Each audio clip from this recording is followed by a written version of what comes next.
Well, the 5.2 meter Killaduck has finally arrived. Got a 4mm aluminium hull, super tough, designed for spearfishing. Underneath the deck, we put a 90-litre tank for long range trips out to the reef. We've got a dual battery with isolator switches there. Avionics will be used with a quad lock waterproof charger. I've got a 4-inch Garmin sounder, super tough aluminium nav bar that I'm going to turn into a gun rack. Stuck a 80 horsepower Suzuki on the back, which is doing about 58 kilometers top speed and 3 kilometers per litre. So a nice long range, super chuffed. Standing driver consoles, boats really been designed for 3 to 4 divers and aiming to head out to reef destinations offshore. So that's the Killaduck. Hopefully plenty of adventures to come that I'll be sharing with you all on YouTube and sharing the stoke and the good times with the mates. Just got back from a trip to the Southern Great Barrier Reef. The Killaduck wasn't quite ready, so we went on a mate's boat, very capable boat. We had an awesome time camping out on the reef.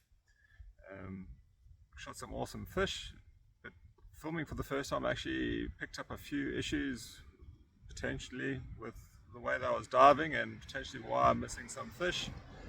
I've commented on those. Let's see whether you agree or not. It's certainly not advice for anybody, but if you can learn from any of my mistakes, I'm more than happy to share. Leave some feedback, see what you think that I could be doing better. Yeah, hoping to share some more content soon. Catch you later.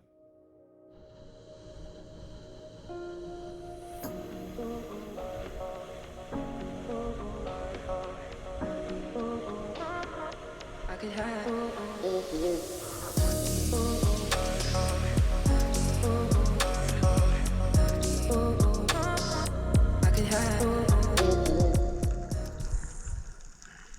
So this is one of the first drops of the day. Don't know if you can hear in the background, but some pretty dodgy equalizing going on.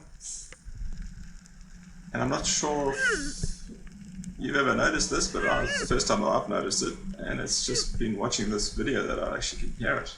I'm not sure if it's just early on in the trip, but certainly haven't heard it too much on subsequent dives, but maybe it's just the ears warming up. It's a beautiful coral. You can see a coral trout swimming in there. Early on the trip, it's quite good to get a couple of fish for dinner. So I'm just looking around for any other species. Don't see too much else around. This coral trout's really asking to be plugged. So that will be dinner, thank you.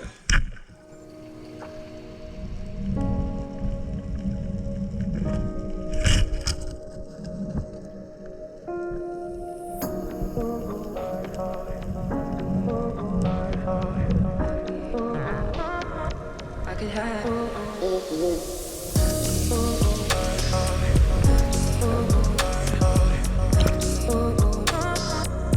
So on this trip I was using my trusty Rob Allen GT 110 roller. It's got a 7mm shaft on it with 16mm Rob Allen rubbers. Got it set up with the double wrap, and this is the age-old question: do we aim for further distance, or are we looking to keep that line shorter, keeping more tension on the fish, stopping that flopper from closing? Unfortunately on this occasion I feel that potentially too much line led to that flopper closing and me losing my catch. So holding bottom time pretty good around here, just looking for that low profile. Just scanning around. I can see a Spanish mackerel up there. It's not the biggest one, I wouldn't think. And you can only take 2 per boat in Queensland at the moment. Here comes the jobfish. I'm waiting for it to come in closer, but just starts to turn and take my shot. Pretty good shot. And just lose that flopper there, and I think it was double wrap that caused it. Damn.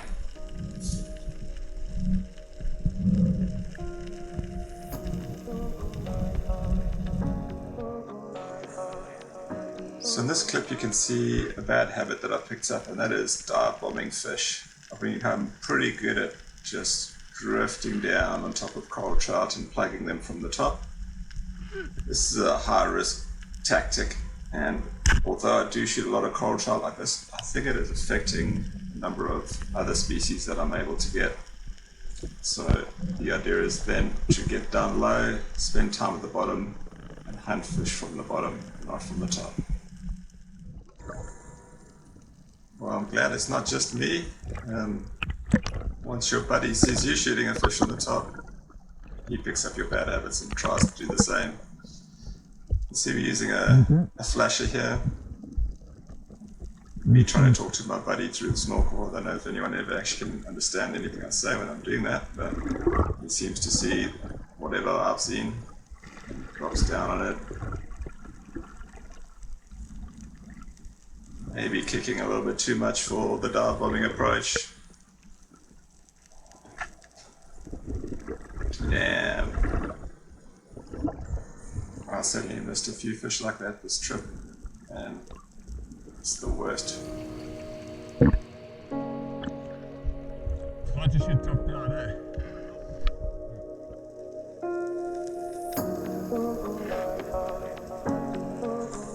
Yet again, dive bombing and taking a really long top down low percentage shot. You see how this red throat came in on the throw flasher, which is a very effective tool, but I definitely was lucky on this occasion. And unfortunately, when you get lucky, you start repeating it, and I can't tell you how many fish I missed on this trip trying this very method.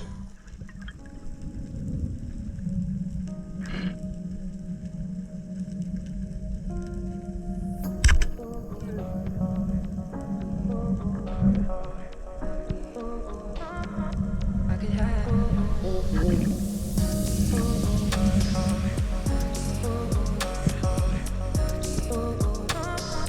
I could have.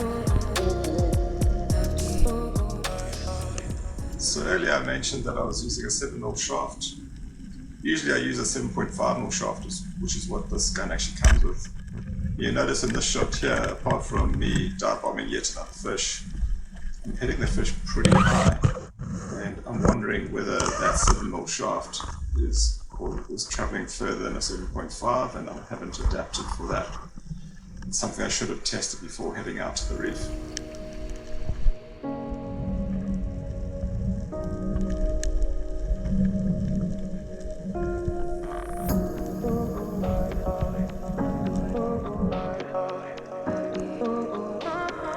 I could have.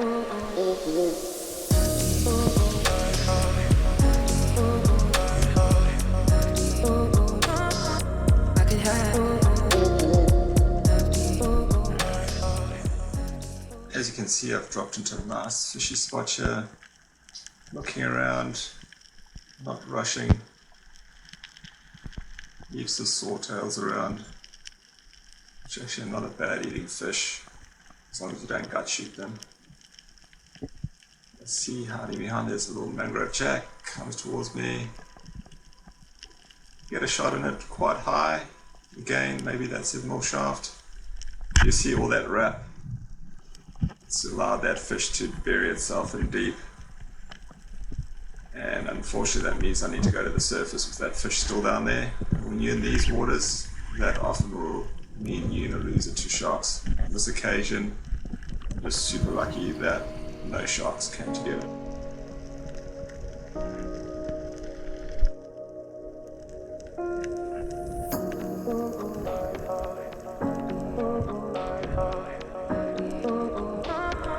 I could have.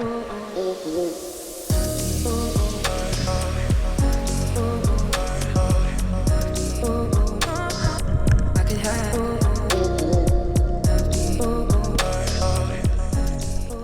As you can see, this jack is really stuck in this bommy.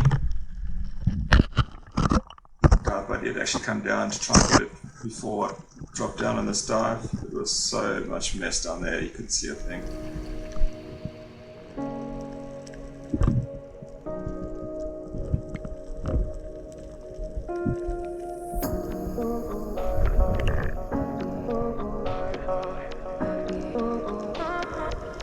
have.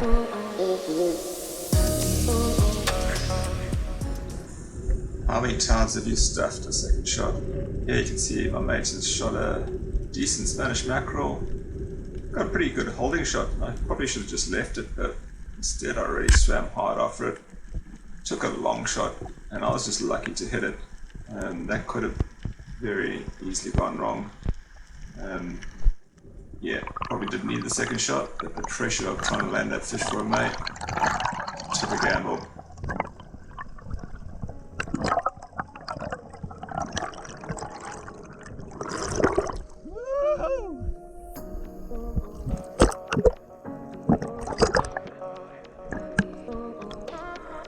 I could have.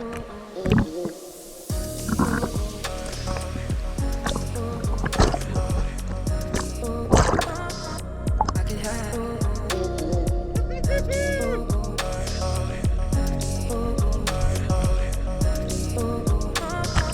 I could have.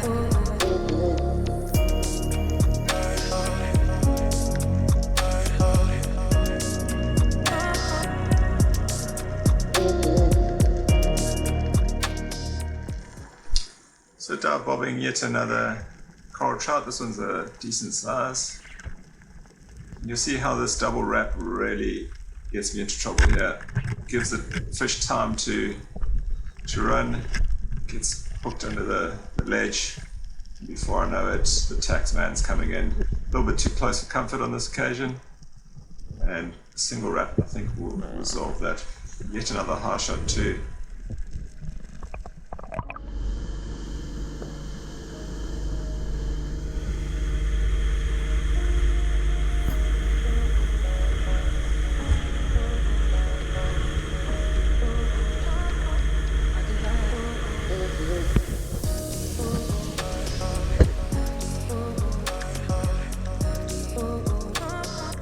I could have.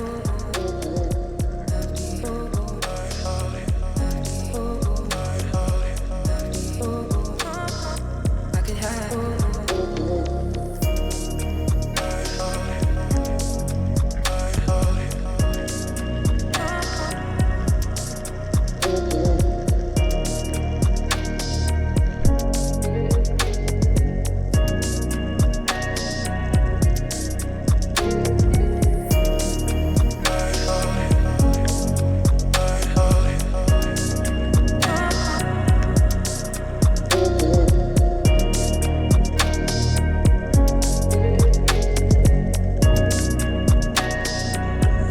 Dives like these, shooting fish is not what it's all about.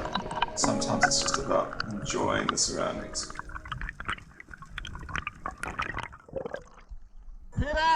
So yeah, we've drifted into some deeper water. We've got some friendly sharks that are making it a little bit tough to bring anything in. We haven't lost any fish to them, but certainly could get to that. Bringing up anything past these guys is going to be a challenge.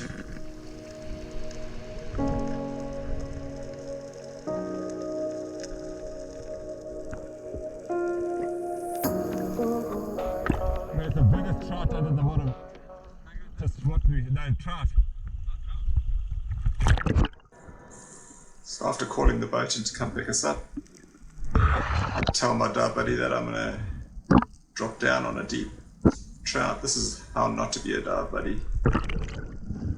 Bring it back past these sharks is not going to be an easy feat. And as you can see, it doesn't quite turn out as planned. Dive bobbing yet another trout. This is past 20 meters. I'm struggling to get down there, and it starts to go. Quick look over the shoulder. The sound of those rubbers. The taxman is right there waiting. Amateur hour all around on my behalf.